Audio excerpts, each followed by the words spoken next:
চন্দ্ৰ বৰুৱা তেওঁৰ প্ৰথমতে দেউতাকে সম্ভৱতঃ কৰিবলৈ গৈছিলে নেকি কলকাতাৰ ৰিচেণ্টলি কি নাম আছিলে দেউতাকৰ নামটো পাহৰি লক্ষীৰাম বৰুৱা সংগীতাচাৰ্য লক্ষীৰাম বৰুৱাৰ পুতেকে হৈছে প্ৰফুল্ল চন্দ্ৰ বৰুৱাৰ মন আছিলে দেউতাকৰ সেই দেউতাকে কৰিব নোৱাৰিলে কাৰণে পুতেকে আশা মোৰ বেলেগ এটা কথা আছিলে মই আমাৰ যিটো লখিমপুৰৰ বুৰঞ্জী পঢ়োঁতে এজন প্ৰফুল্ল চন্দ্ৰ বৰুৱাৰ কথা পাইছিলোঁ মানে তেওঁ লখিমপুৰৰ প্ৰফুল্ল কুমাৰ বৰুৱাৰ বনগীত সমনীয়া মনতে পৰে আৰু আঘোণৰে শুৱনি ফুলালি ঢালনি এই তাৰপিছত কলিজাৰ মাজেৰে গা গীত এফাকি আৰু কোনোবা কাহিনী লৰালি কাহিনী আমি কলখামত বজাই মুগ্ধ হৈ শুনিছিলোঁ আদি কৰি 4টা গানৰ ৰেকৰ্ড কৰিছিলোঁ এই দুইজন প্ৰফুল্ল বৰুৱাটো বেলেগ এজন প্ৰফুল্ল চন্দ্ৰ বৰুৱা প্ৰথমজন এজন প্ৰফুল্ল কুমাৰ বৰুৱা এইজনৰ ৰেকৰ্ডিং আছে হয় আছে সেইটো মানে লাগিব সেইটো থাকিব লাগিব আছে তাৰপিছত আপুনি মানে প্ৰথমতে এই কথাবিলাক মানে কেনেকৈ ভাবিলে যে এইবিলাক সংগ্ৰহ কৰিব লাগে আপোনাৰ প্ৰথম উৎসাহটো মানে মই প্ৰকৃততে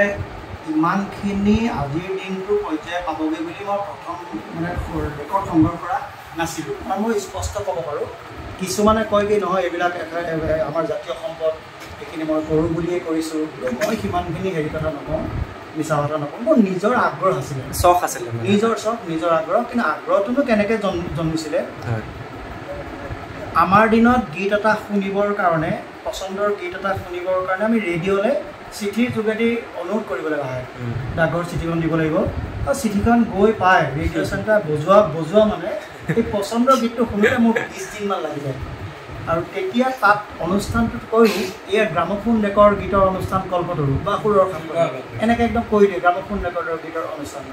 যদিও মই যেতিয়া স্কুলত পঢ়ি আছিলোঁ তেতিয়াও গ্ৰামোফোন ৰেকৰ্ড স্কুলত বজাইছিলে খালি আমাৰ ওচৰত যাবলৈ হেৰি নকৰে নিদিয়ে দূৰৰ পৰা চাবলৈ দিয়ে এদিন হঠাৎ মনলৈ আহিল যে যাওঁচোন মোৰ মৰাণৰ লগৰ ল'ৰা তাৰ বন্ধু এজনৰ দেউতাকৰ এখন ৰেডিঅ' দোকান আছিলে আগত এই সুব্ৰত ভট্টাচাৰ্য বুলি কয় এদিন গ'লোঁ আৰু 80 চনমানত তাৰ ওচৰলৈ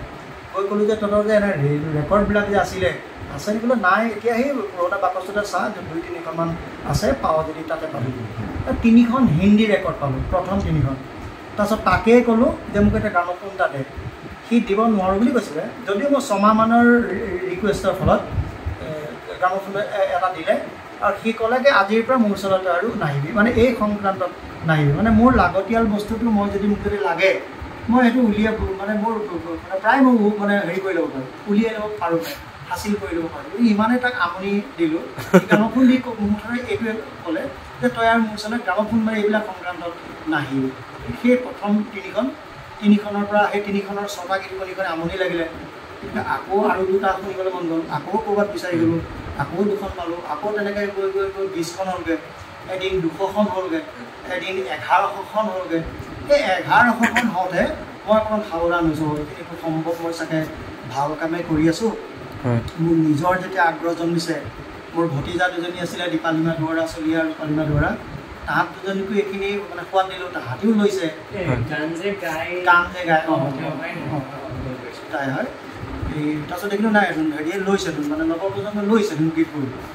2003 চনত শংকৰদেৱ কলাক্ষেত্ৰৰ সচিবৰ লগত কথা পাতিলোঁ যে ছাৰ এনেকৈ মোৰ ওচৰত 1100খন তেতিয়া গৌতম শৰ্মা ছাৰ কেনেকৈ চিনা জানা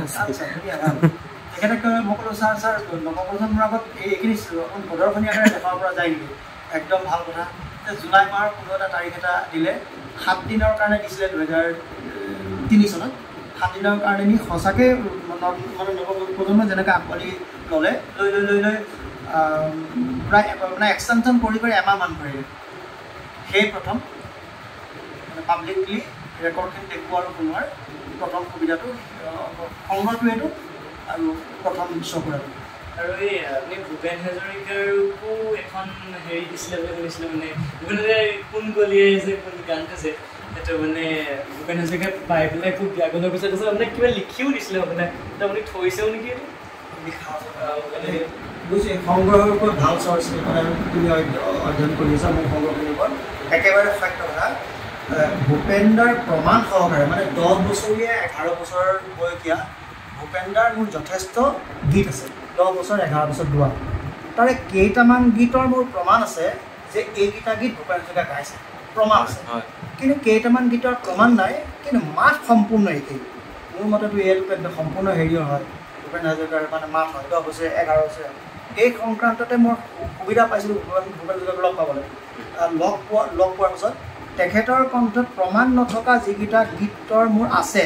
তেখেতে তাত হস্তাক্ষৰ কৰি দিছে চহী কৰি দিছে এয়া কণ্ঠ মোৰ গতিকে যদি মই সেই চহীটো নল'লোহেঁতেন আজিকালি এনেই তোমালোকক প্ৰমাণ দিব নোৱাৰে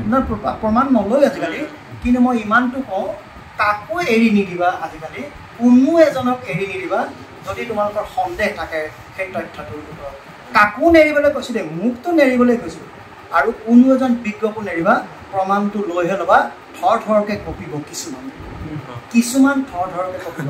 এনেই কিছুমান প্ৰমাণ দি দিয়ে তোমালোকৰ নিচিনা ল'ৰাই বা ধুনীয়াকৈ হাত চাপৰি দিলে যে গৌৰাই বহুত জানে বহুতজনে প্ৰমাণটো লোৱা আৰু ল'বতো লাগিব মই স্পষ্ট আকৌ দেই সেইটো চেবানদাক লগ পোৱাৰ আৰু হেৰি পোৱাৰ আশীৰ্বাদো পালোঁ সেইখিনিও পালোঁ সেই তেতিয়া কি হৈছিলে প্ৰথম যিটো সখীহে কি কমে দুখৰে কথা অমৃত মনতে বিহু কৈছিলে তেখেতে প্ৰথম গীত গাইছিলে কিন্তু সেইটো যেতিয়া চহীটো যেতিয়া সেইটো মোৰ প্ৰমাণ নাই সেইটো কিন্তু মাত একেই গতিকে ফৰেঞ্চিক লেবৰেটৰীলৈ যোৱাতকৈ যদি ভূপেনে নিজে যদি চহীটো কৰি দিয়ে তেতিয়াহ'লে হৈ যায় মাছৰ ফ্ৰিকুৱেঞ্চি মিল হোৱাকৈ এতিয়া সেই গীতটোৱে প্ৰথম যেতিয়া শুনাই যেতিয়া দিছোঁ ৰেকৰ্ডখন লৈ এনেকৈ বহুত মানে হেঁচিছে নহয় একচুৱেলি অন্তৰত মানে হেৰিটো লৈছে আৰু মই ভগৱানক কৈছোঁ খালি বেছি জোৰ দি নিদিব বেছি জোৰ দি ভাঙি থাকিব হৈছে যদি মানে 50 চনলৈকে যিমানবিলাক ৰেকৰ্ড ওলাইছিলে চব ঠুনুকা হয় ফাটি নাযায় একদম সম্পূৰ্ণ ভাঙি যায় কিন্তু মই ভগৱানক সেই তেনেকৈ জোৰ যাতে হেৰি নকৰে মই কেনেকৈ ক'ম জোৰ নিদিব বুলি আৰু গানখনৰ ৰেকৰ্ডো বহুত কিয় কি ভাবিছে মই মঞ্জিত ৰাজকোৰৰ পৰা এবাৰ দেখিছিলোঁ মানে প্লাষ্টিকৰ এনেকৈ দিলে এনেকৈ হেৰি কৰি ৰেকৰ্ড আছে হেৰি হৈ আছে গ্ৰামোফোন ৰেকৰ্ড ভেৰাইটিজ গ্ৰুপ ওলাইছিলে প্ৰথম 50 চনলৈকে যিমানবিলাক ৰেকৰ্ড ওলাইছিলে সেই ৰেকৰ্ডবিলাক এপিডিত এটাকে টিপিডিত এটাকে সম্পূৰ্ণ লাৰে গঠিত আছিল আৰু সেইখন পৰিলে সম্পূৰ্ণ ভাঙি যায় তাৰপিছত তাতকৈ অলপ সৰু কৰা হ'ল তাৰ লগত প্লাষ্টিক মিক্স কৰি দিয়া হ'ল এইবাৰ নভঙা হ'ল আৰু নফটা হ'ল মই এতিয়া মানে ডেম'টো মানে দিবলৈ ইমানখিনি সাজু হৈ থকা নাই গৈছোঁ আধা ঘণ্টা সময় গতিকে থিয়ৰিটিকেলি গৈছোঁ কেতিয়াবা প্ৰমাণ লাগিলে আকৌ মই তোমালোকৰ লগত সময় বেছিকৈ লৈ বহিব পাৰিম তাৰপিছত প্লাষ্টিকৰ লগত লাৰ লগত প্লাষ্টিক মিক্স কৰি দিয়া হ'ল এপিডিত দুটা গীত ইপিডিত দুটা গীত সেই দুটা কৰিব পৰা হ'ল তাৰপিছত LP ৰেকৰ্ড বুলি কয় ডাঙৰ সেই লাৰ আৰু প্লাষ্টিকেৰে মানে গঠিত এপিডিত 6টা গীত ইপিডিত 6টা গীত 6 12টা কৰিব পৰা হ'ল এতিয়া যে তুমি যে ক'লা প্লাষ্টিকৰ নিচিনা একদম হয় এখন প্লাষ্টিক মানে মুটুকাই মই সেই তাত থৈছিলোঁ ওপৰত এই দেখোন কিবা মুটুকাব পৰা গ্ৰামোফোন ৰেকৰ্ড ভাৰতবৰ্ষতো কিমান আছে মই বাৰু নাজানো অসমত চাগে এখনো নাই চাগে বুলিহে কৈছে দেই অসমত চাগে মানে এখনো নাই সেই পোষ্টকাৰ্ড গ্ৰামোফোন ৰেকৰ্ড কি হৈছিলে পোষ্ট অফিচলৈ গৈ আমি যেনেকৈ এখন পোষ্টকাৰ্ড আমি কিনি চিঠি এখন কাৰোবাক যে দিওঁ বাতৰি এটা যে দিওঁ সেই পোষ্টকাৰ্ডবোৰ ডাকঘৰত কিনিবলৈ পোৱা গৈছিল সেই পোষ্টকাৰ্ডখন আমি পোষ্টকাৰ্ডৰ হিচাপে ব্যৱহাৰ কৰিম আমি কাৰোবালৈ চিঠি এখন দিম চিঠিখন দিয়াৰ পিছত তাত এটা গীত ৰেকৰ্ডিং হৈ আছে গীতৰ ৰেকৰ্ডিং মানে লিখিত নাই অডিঅ' আৰু তুমি গ্ৰামোফোন এটাৰ ওপৰত যদি মানে পোষ্টকাৰ্ডখন দি যদি যোৱা পিন এটা যদি দিয়ে মানে ৰেকৰ্ড কৰা পিনটো যদি দি দিয়ে সুন্দৰকৈ গীত এটা বাজি থাকে পোষ্টেল ষ্টাম্পো ওলাইছিলে মোৰ ওচৰত পোষ্টেল ষ্টাম্পটো নাই কিন্তু পোষ্টকাৰ্ড গ্ৰামোফোন ৰেকৰ্ডখনলৈকে আপোনাৰ যে বেছিটো সময় নাই কিন্তু মানে হেৰিটো চাব পাৰিম নি জেৰেঙাৰ সতীৰ মাতটো মই পাৰিম নি মানে তাত যদি দুৰ্গা ফুকনৰ যদি মাত আছে এতিয়া মই খালি অকণমান যদি পটককৈ যদি উলিয়াব পাৰোঁ মই বৰ উপকৃত তাত তেখেতে কি ৰোল কৰিছিলে জেৰেঙাৰ সতীখনত অকল তেওঁ হেৰিহে কৰিছিলে তেওঁ গানৰ পৰিচালনাহে কৰিছিলে সংগীত পৰিচালনা জেৰেঙাৰ সতী দেখোঁ তেওঁ অভিনয় কৰা নাছিলে মাত্ৰ পাৰ্বতী প্ৰসাদৰ যিখন ৰূপহী চিনেমা আছিলে চতুৰ্থখন অসমীয়া চিনেমা সেইখনতে তেওঁ অভিনয় কৰিছিল ইয়াৰ এতিয়া তোমাক মানে কি কৰি দিব লাগিব ৰেকৰ্ডিংটো শুনিব পাৰিম নেকি ৰেকৰ্ডিংটো মই মানে ভিডিঅ' কৰি লৈ যাম মানে কোন ডোখৰ বজাম আপুনি এইটো বজাই দিছোঁ বাৰু এটা চাইড দি দিছোঁ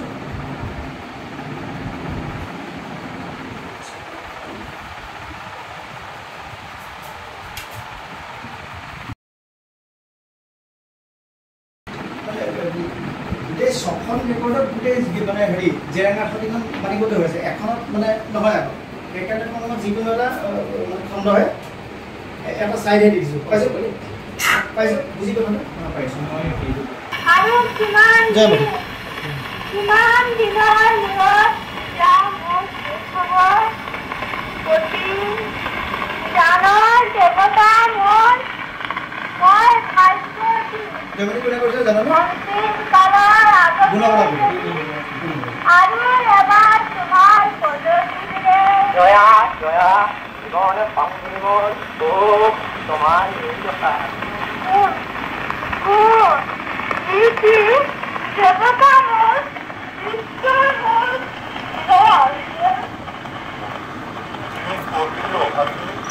এই নৰাধমৰ কাৰণে এই পাপ আত্মাৰ কাৰণে নৰক যাতনা কৰণ কৰি প্ৰভু সময় আহিলে যাৰ আৰু আৰু আৰু আৰু আৰু আৰু এটা পিনৰ পৰা জানা নাই যে এটা পিনৰ পৰা অকল মানে এটা গীতে গম পাইছোঁ মানে হেৰি হ'ল পিনটো বেয়া হ'ল আকৌ নতুন পিন লগাবলগীয়া হ'ল মানে 50 চনলৈকে যিমানবিলাক ৰেকৰ্ড ওলাইছিলে ৰেকৰ্ডখনৰ ওপৰত চনৰ কথাটো লিখা নাথাকে উল্লেখ নাথাকে 50 চনৰ পাছৰবিলাকত সেই লেবেলটোতে চব লিখা থাকে তাৰ আগত লেভেল নাছিলে মানে হেৰি আছিলে কিন্তু চনটো লিখা নাছিলে চনৰ কথাটো উল্লেখটো নাথাকে মই মাহলৈকে কৈ দিম কোন মাহৰ কোন তাৰিখে মানে ওলাইছিলে এইকাৰণে ক'ব পাৰিম যেনেকৈ আজিকালি চিনেমা এখন বা কেছেট এটা বা যিকোনো গান এটা ৰিলিজ হ'লে পেপাৰ যে এডভাৰটাইজ যে দিয়ে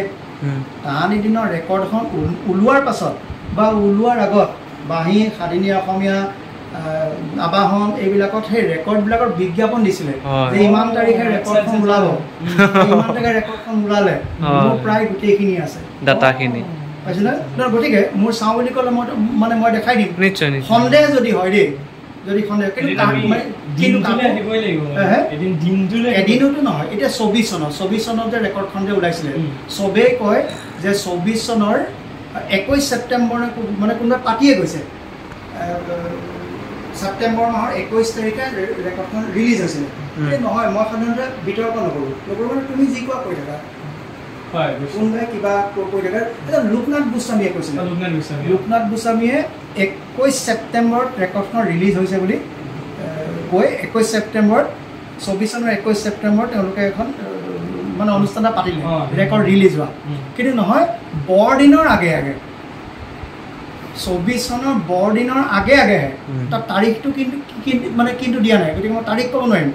বৰদিনৰ আগে আগে বুলি ক'লে 21 ছেপ্টেম্বৰ কেতিয়াও নহয় বৰদিনৰ আগে আগে বুলি ক'লে 26 ডিচেম্বৰ কেইদিনমানৰ আগত হ'ব হয় গতিকে মোৰ তেনেকুৱা প্ৰমাণটো আছে যে বৰদিনৰ আগে আগেহে ৰেকৰ্ডখন ওলাইছে প্ৰফুল্ল চন্দ্ৰ বৰুৱা নহয় ইজনৰটো পাম নি হেৰিয়াৰ প্ৰফুল্ল কুমাৰ বৰুৱা হেৰিয়াৰ লখিমপুৰ এজন সেইটো যদি মই ৰেকৰ্ডটা লৈ যাব পাৰোঁ হৈ যাব আৰু বুজিছোঁ এতিয়া মই যে কৈছোঁ যে মানে ইমানখিনি ৰেকৰ্ড মোৰ মানে হেৰিয়ত নাই মেমৰি নাথাকে মই ৰেজিষ্টাৰখন চাই কোনটো গান এইটো প্ৰফুল্ল চন্দ্ৰ বৰুৱা না প্ৰফুল্ল চন্দ্ৰ এজন প্ৰথম প্ৰথম 7খন ৰেকৰ্ড কৰিছিল আচ্ছা এতিয়া মানে কি হয় মোৰ অসমীয়া গীতৰ ৰেকৰ্ড গীতৰ সংখ্যা 5000 আছে অকল মানে অসমীয়া গীতৰ ইমানখিনি মোৰ হেৰিটো মানে মই তেনেকুৱা ৰেজিষ্টাৰ এখন মেইনটেইন কৰা আছে সেইখন চাই থাকি কাৰোবাৰ যদি মন যদি যায় বোলে নাই ছাৰ মই 700 বোলে 20 নম্বৰ গীতটো অকণমান শুনিবলৈ মন গৈছে 720 নম্বৰ কোনটো কেছেটত আছে মানে বক্সত আছে মানে সেই মানে বহিখনতে লিখা আছে সেই বক্স মানে খুলিম আৰু সেই লাইব্ৰেৰী মেইনটেইন কৰিছে আপুনি সম্পূৰ্ণ হয় এতিয়া মানে মই যে কৈছোঁ ভূপেন হাজৰিকাৰ কিছুমান কাম কৰি আছোঁ এতিয়া ভূপেন হাজৰিকাৰ ৰেকৰ্ড ইয়াত মানে প্ৰায় লোক চব মোৰ নিজৰ মানে বেলেগ এটা মই তাত সম্পূৰ্ণ এক্সট্ৰা কৰিছোঁ মানে ভূপেন হাজৰিকাৰ গীতৰ ৰেকৰ্ড গ্ৰামোফোন ৰেকৰ্ডৰ লগত জড়িত ভূপেন হাজৰিকাৰ গীত কিমানমান থাকিব লাগে বুলি তুমি ভাবা গ্ৰামোফোন ৰেকৰ্ডে মই কেছেট বুলি কয় এইটো অনুমান ইমানখিনি যেতিয়া তুমি পঢ়া শুনা কৰিছা গ্ৰামোফোন ৰেকৰ্ড মই কেছেট বুলিও নাই কোৱা ৰেডিঅ' বুলিও কোৱা নাই ফিটা বুলিও কোৱা নাই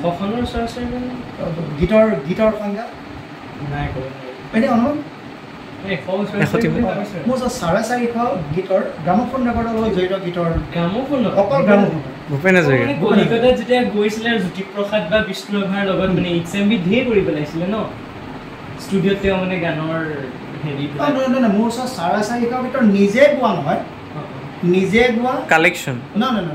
যিখন ৰেকৰ্ডত ভূপেন হাজৰিকা জড়িত হৈ আছে কোনোবা এখন ৰেকৰ্ডত গীত এটাত এতিয়া ধৰা পকা ধানৰ মাজে মাজে সৰু সৰু আলিও বা বেলেগ কোনোবা গাইছে লোকে গীত লিখিছে লোকে মিউজিক দিছে মানে সংগীত পৰিচালনা ভূপেন হাজৰিকা মই তেনেকৈ সংখ্যাটো ধৰিছোঁ কাৰণ গ্ৰামোফোন ৰেকৰ্ডৰ লগত জড়িত অকল যে গাঁৱে মানে তেওঁৰ কণ্ঠ বুলি নহয় মানে তেওঁ পৰিচালনাত তেওঁ কণ্ঠৰো আছে তেওঁ ৰচনাৰো আছে কিছুমান অকল ৰচনা কৰিছে গোৱা নাই আনেও গোৱা নাই সেই তেনেকুৱা মানে যিখন ৰেকৰ্ডৰ লগত তেওঁ জড়িত আছে তেনেকুৱা মোৰ 450 গীতৰ লগত জড়িত থকা গীত আছে আনন্দীৰাম দাসৰো বহুত গাইছিলে ভূপেন হাজৰিকাই আনন্দীৰাম গাইছিলে কিন্তু এইটো তথ্য দি তেতিয়াহ'লে ভাল লাগিব যে আমি জানিছিলোঁ যে সেই সময়ত 30-40 দশক 50 দশকমানৰ ভিতৰত জ্যোতিপ্ৰসাদ আগৰৱালাৰ গীত আৰু বিষ্ণু ৰাভাৰ গীতে আটাইতকৈ বেছি বাণীকৃত হৈছিল গ্ৰামোফোন ৰেকৰ্ডত কাৰণ তেতিয়া যুগেই আছিল গ্ৰামোফোন ৰেকৰ্ড গতিকে সেই 30 দশক 40 দশক এনেকুৱা দশকত অকল জ্যোতিপ্ৰসাদ আৰু বিষ্ণু ৰাভাৰ গীতে বেছি বাণীকৃত হৈছিল বুলি আমি মানে ধৰিব লাগিব বিহু সময়ত বিহু উৎপন্ন কৰিছিলে কিন্তু সেই 30 দশক 40 দশকৰ ভিতৰত জ্যোতিপ্ৰসাদ আগৰৱালাৰ খুব বেছি 20টা গীত বাণীকৃত হৈছিলে ৰাভাদেৱৰ খুব বেছি 20টা গীত বাণীকৃত হৈছিলে কিন্তু আনন্দীৰাম দাসৰ গীত 120টা গীত বাণীকৃত হৈছিলে কিন্তু সেইটো সময়ত নিজে গৈ বাণীবদ্ধ কৰিব নোৱাৰে আকৌ মন গৈছে ইণ্টাৰভিউ দিব লাগে ইণ্টাৰভিউ পাছ হ'ব লাগে তাতো ইণ্টাৰভিউ পাছ হ'ব লাগিব এইটো মানে আনন্দীৰাম দাসৰ গীত ইমানেই বজাৰ দখল কৰিছিলে চেনুলা কোম্পানী বিশেষকৈ বেছিকৈ চেনুলা কোম্পানীয়ে তেখেতক কিনি লোৱা নিচিনাকৈ লৈছিলে কাৰণ বজাৰখন ভাল হৈছে যেনেকৈ জুবিনৰ NK প্ৰডাকশ্যনে ল'লে আনন্দীৰাম দাসক কিনি লোৱা নিচিনা দিছিলে ই সৰু কথা নহয় মানে আমি নাজানোৱে আমি জ্যোতি ৰাভা বাপতি এইখিনি আমি মানে সৰহসংখ্যক গীত বাণীকৃত কৰিছোঁ বুলি মানে ভাবিছিলোঁ নহয় গতিকে 120টা গীত আৰু 120টা গীতৰ তথ্য পৰিচয়ত 120টা গীতৰ আছে কিন্তু 54টা গীতৰ ৰেকৰ্ডে আছে যেনেকৈ প্ৰফুল্ল চন্দ্ৰ বৰুৱাৰ প্ৰথম ইণ্টাৰভিউ দিব লগা আছিলে ইণ্টাৰভিউ দি পেলাই মাতি দিছিলে মানে গ্ৰামোফোন ৰেকৰ্ডত যিমানে হেৰি কৰা হয় সেইটো তাত ইণ্টাৰভিউ হয় দিবই প্ৰথম ৰেকৰ্ডখন কিন্তু সকলো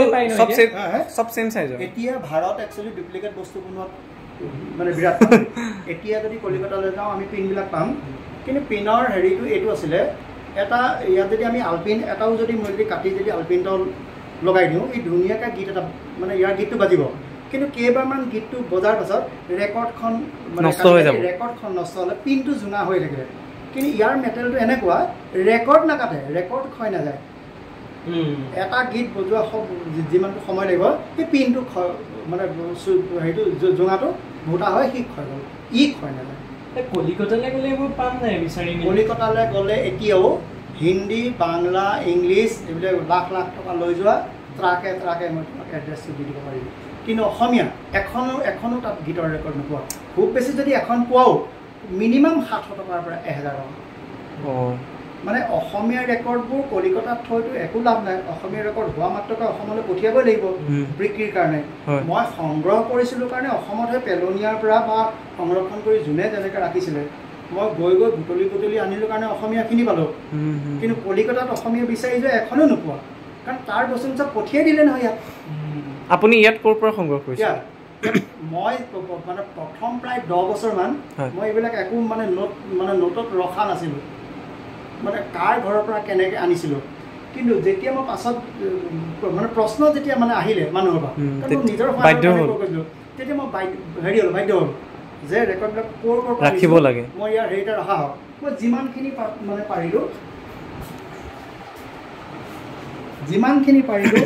ইয়াত থলোঁ এতিয়াও কিন্তু অলপ কিন্তু আছে তিয়কৰ কাৰোবাৰ ঘৰৰ মানৰ পৰা আনিছিলে এতিয়াও চোৱাচোন ৰঙা আখৰ ক'ৰবাৰ যোৰহাটৰ লিখিছে ইন্দ্ৰেশ্বৰ শৰ্মা মৃদুল বৰা চন্দ্ৰ বৰা অমিয়া তিয়ক আছে প্ৰফুল্ল আছে এইটো তিয়কৰ প্ৰফুল্ল মই মানে পাৰোঁ এইখিনি মই বাহাদুৰি মাৰি থাকিলে মানে ইয়াৰো আৰু ইয়াৰ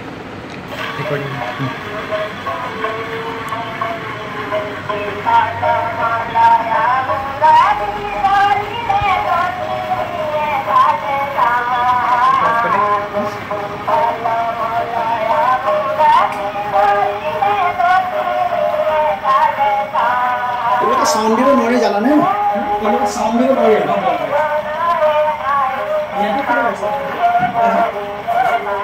ভূপেন যুগৰ গীতৰ EP আৰু SP বিলাক দিলে জোনাই হাঁহিলে